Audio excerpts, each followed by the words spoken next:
Hey everybody, George Moorhead, Bentley Properties. Today, part two, the second part of buying foreclosures and avoiding those nasty little pitfalls. So, we'll be getting into that in a moment. A couple of things. Again, my name is George Moorhead. I'm with Bentley Properties. I've been practicing for about 27 years, and we have sold over 2,000 residential and commercial properties. And so we can give you some great insights on pitfalls of what to avoid when looking at foreclosures and or REOs, right? Because that, right over there, that's what we're talking about, foreclosures and REOs. Couple of things. A, if you like what you hear, make sure you give me a big wow or send me a couple of hearts. Share this with your friends. Again, there's no cost, there's no obligation to this at all. It is 100% free to you, but it is full and packed of information that you need to make sure you pay attention, especially today. Today and next week, when we start to get into the details a little bit more. In fact, a couple of shout outs here. One of my very dear investors who became a very close friend of mine, Serge. Hey, Serge, how's it going?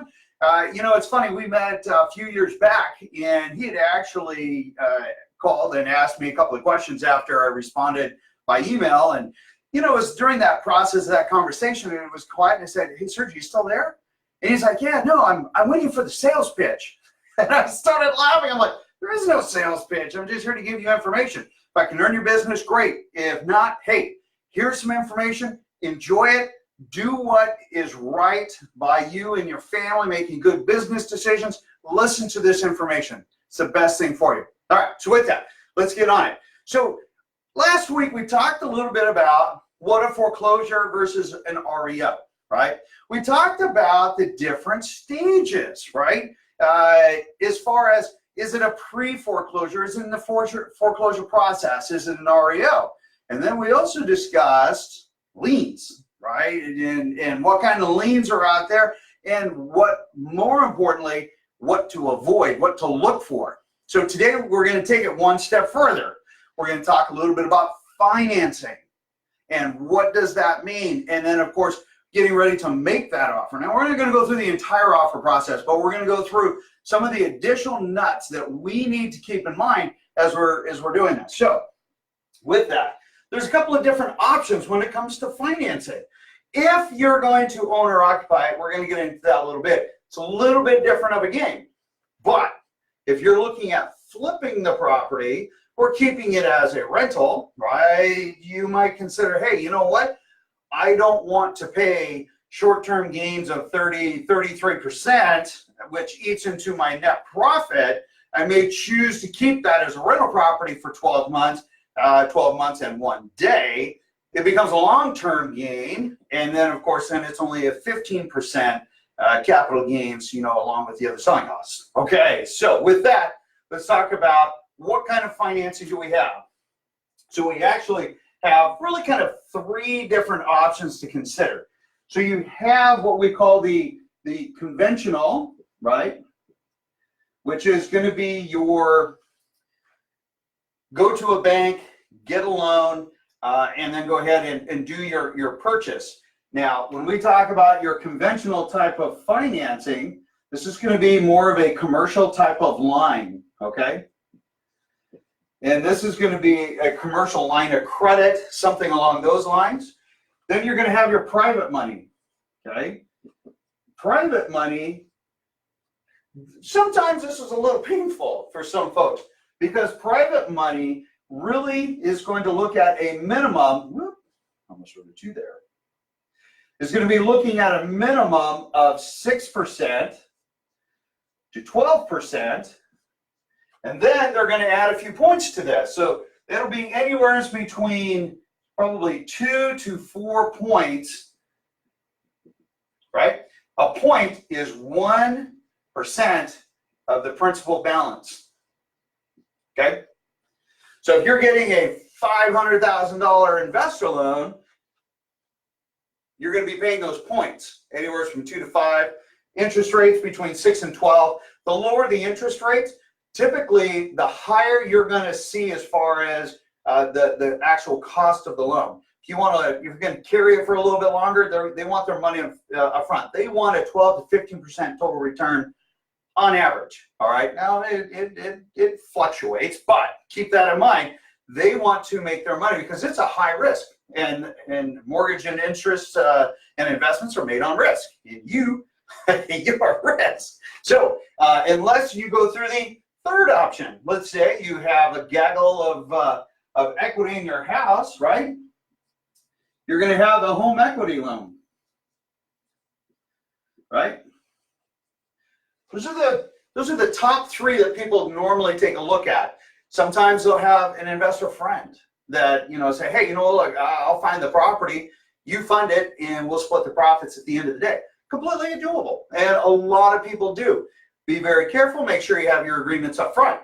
But these are your three big, most typical type of funding. This one right here being the biggest one. I tried to get a couple of the investors. It's a long weekend holiday, so people are out having fun and whatnot, which they should be. So now let's talk about if you're an owner-occupied. Okay, let's say, George, I want to buy a foreclosure or an REO because I want to buy a home that I'm going to live in, but I want to buy it at a discount.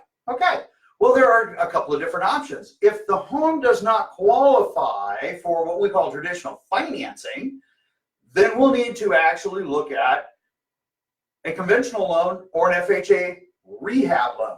And Dan Golden went ahead and he sent me the scoop today, and it's a good scoop. He gave me the insights as of today. So one of the things we're going to be talking about on the offer is financing timelines. If you do a FHA, which the only reason you would do FHA is if you wanted to put less down, maybe your credit scores aren't quite as good, or you're going to have a higher debt to income ratio than what would be allowed under conventional standards, or guidelines, I should say, then you're going to see something a little bit different. Okay, and there's a cost to that, and that cost comes in mortgage insurance. And the nice thing is that it's a minimum of 3.5% down for FHA. Now, conventional, if you put 20% down, according to Dan today, your rate is 3.625.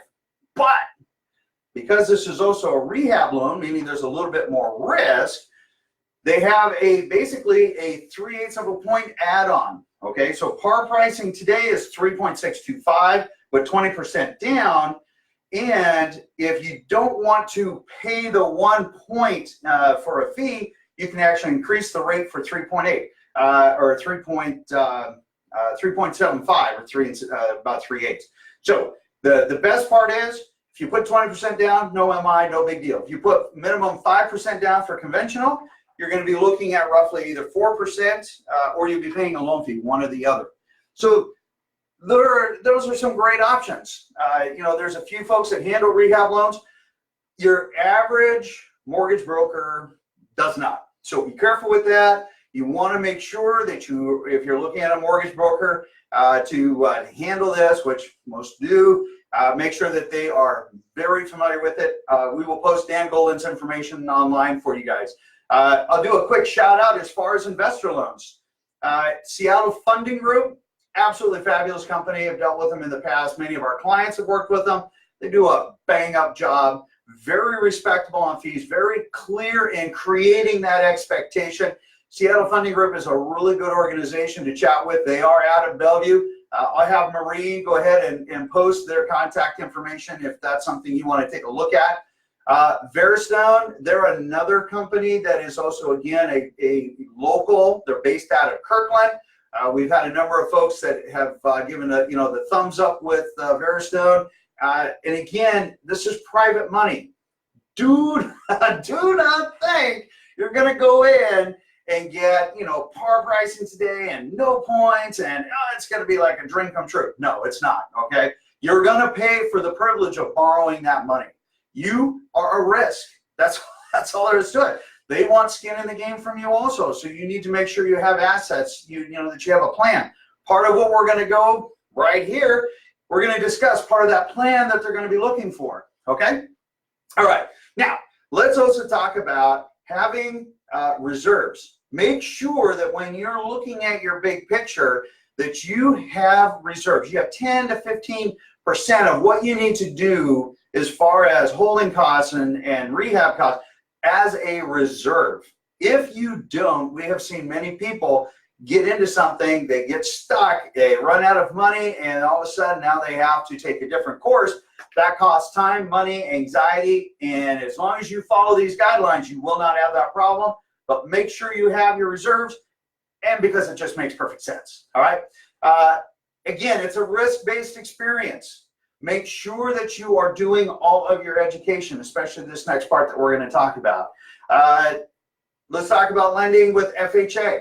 FHA, when we talk about borrowing money, or not when you borrow money, but when you get ready to sell the property, FHA has a 90-day hold, meaning on the 91st day, you can actually sell that property to a person who is getting FHA financing. And you might say, well, George, I probably won't do that.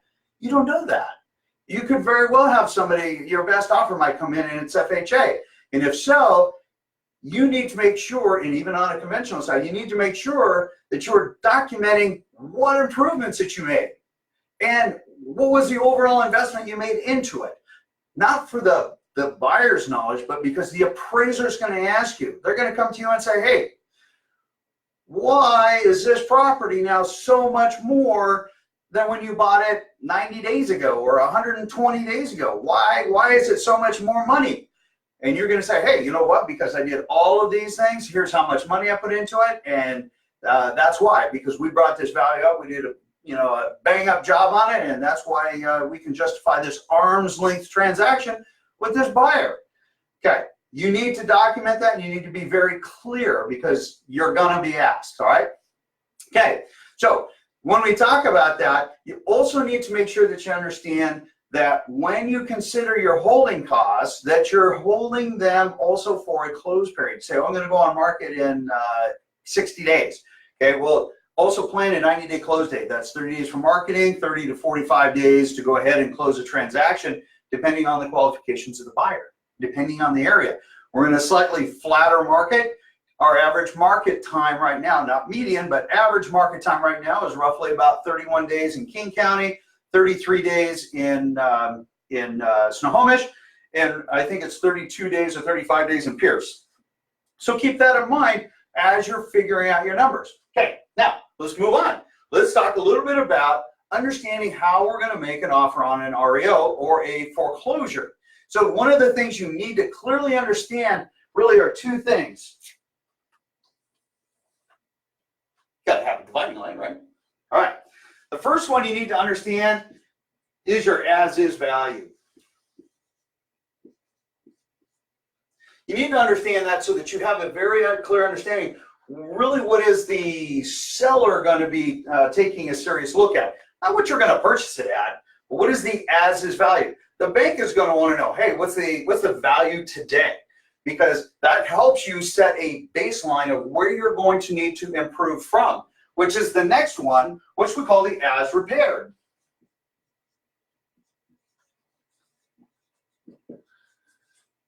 All right.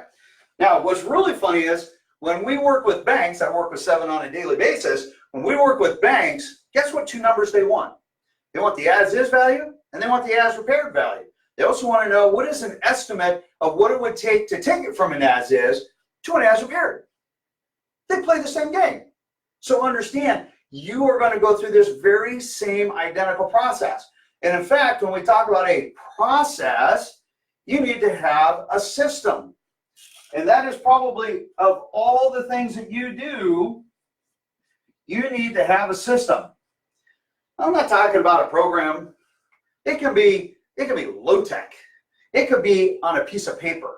And you're going to have really 3 things that you're going to be looking at as you're evaluating this. You're going to have your exterior condition report. That's going to take a look at what does the roof look like? What does the chimney look like? What does the grounds look like? Do we see any signs of chipped, peeling, paint, things like that that aren't going to pass a USDA, VA, or HUD type of, FHA type financing? Do we have concrete that's all blown out and is going to create a trip hazard, which could create a lending, my buyer who's going to buy my nicely rehabbed house, is that going to create a problem?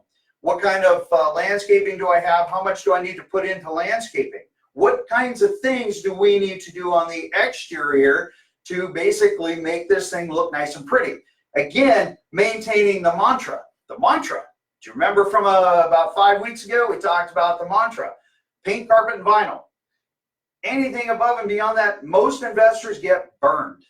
Do not go in and personalize these things, which lends us to the next one, the interior inspection report. If at all humanly possible, getting an idea, what does the interior of this property look like? If it's not listed, go knock on the door, okay? If it's a pre-foreclosure, be respectful, ask them, hey, have you guys considered selling your home? I'm not asking to, some crazy price, and start the conversation. Don't be insulting. Understand there's a big ego with these people. Be nice. That's probably the biggest thing. They don't want to be there. You want to be there because you want their property, but they don't want you there. So be nice. All right. So you have your interior inspection report. You have your exterior inspection report. That's 2 of the 3. The third one is your bid sheet. In other words, you're going to have a list of items, and I can share these with you. It's they're sheets that we use with our banks, and it gives, hey, here's the exterior condition, here's the interior condition, and then here's our estimate of cost, okay? If we can't get inside, then we make an estimate of that estimate, right? Or a super estimate. Anyway, so because we do this so many times, we have a general idea of what it's going to take based on size, style, things like that. All right. You need to have those 3 things. That has to be systematized so it is consistent and repeatable each and every time, and you're not just winging it.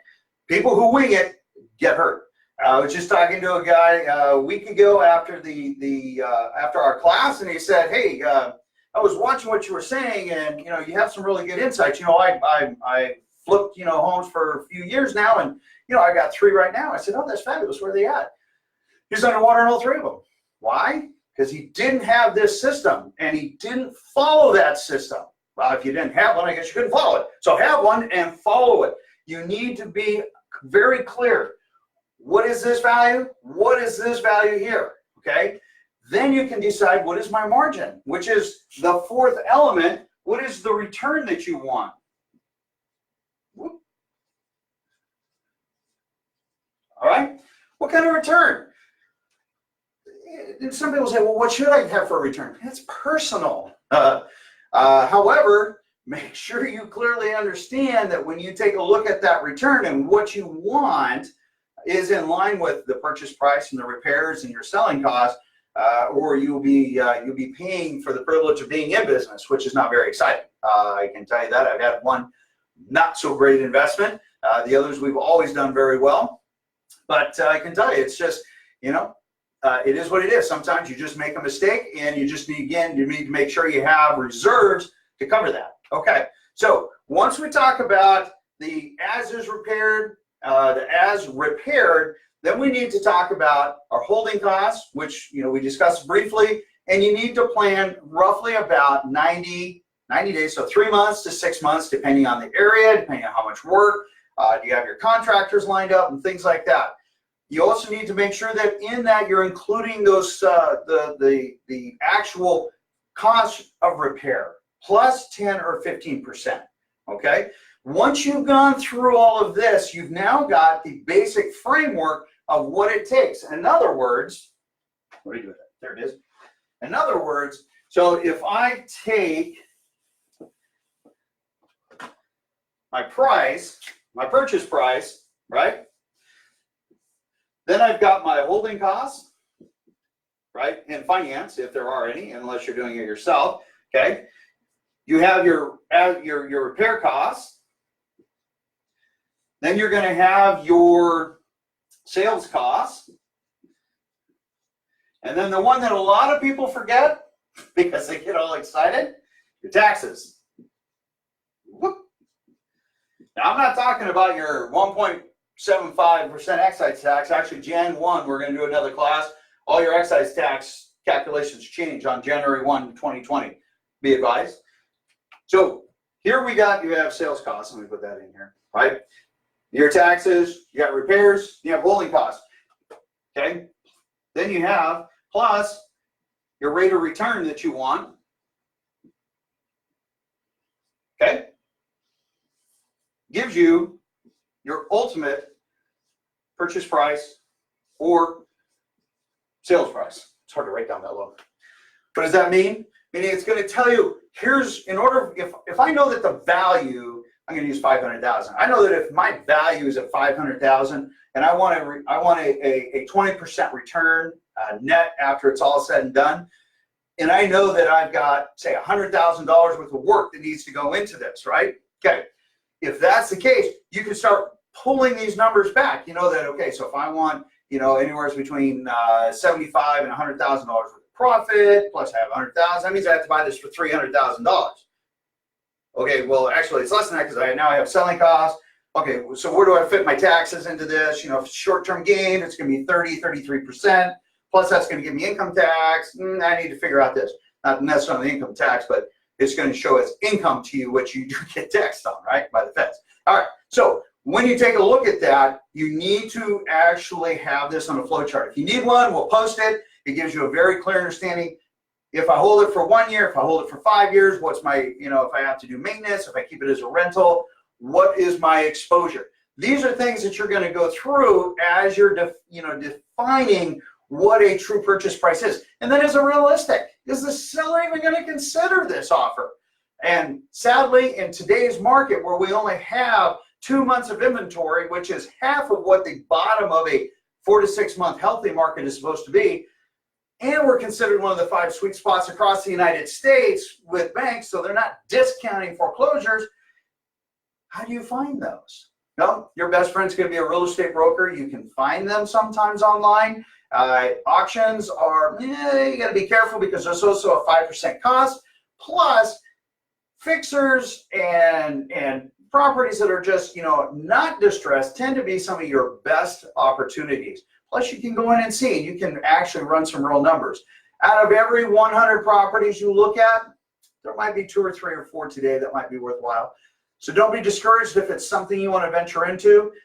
Just be very clear. All right, so next week we're going to delve further into the numbers and basically define what does it take to make an investment make sense and what are some of those implications. If I can, I'm going to have a couple of folks with me next week and kind of walk you through their experience, give you a little bit of insight of kind of what their pitfalls were and what kinds of things that they would recommend and avoid. Okay, so with that, you guys have an absolutely fabulous day. It was a ton of fun. I'll see you guys next week and have a great one. Take care. Bye-bye.